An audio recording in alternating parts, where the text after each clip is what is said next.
ఒకటని కాదండి, ప్రతి సన్నివేశం నేను అందులో అనుభవిస్తూనే ఆనందిస్తూనే అందులో పరకాయ ప్రొఫెషన్ చేసిందే.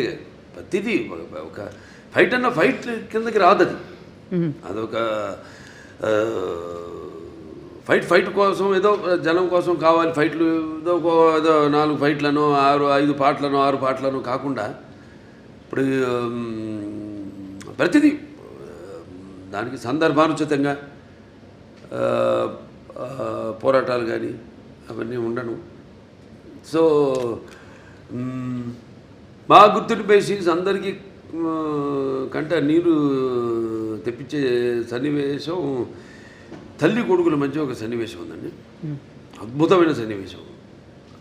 అసలు చూస్తారు రేపు, ఎందుకంటే ఎవరు ఊహించరు అటువంటి సన్నివేశం. ఎంతో అద్భుతంగా దాన్ని ఊహించి దాన్ని తీయడం, దానికి రూపకల్పన చేయడం జరిగింది. అంత అద్భుతంగా చిత్రించడం జరిగింది. అలాగే క్లైమాక్స్లో డైలాగులు అయితే ఏమన్నా మొన్న టీజర్లు కూడా రిలీజ్ చేసాం.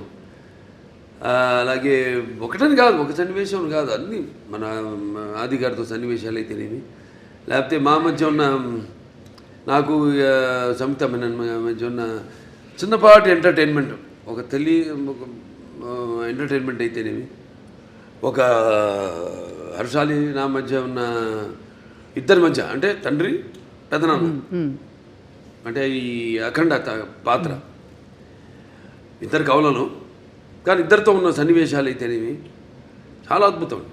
ఎక్స్ట్రాడినరీగా తీయడం జరిగింది. ఎక్స్ట్రాడినరీ ఊహించి దాన్ని ప్రజెంట్ చేయడం జరిగింది.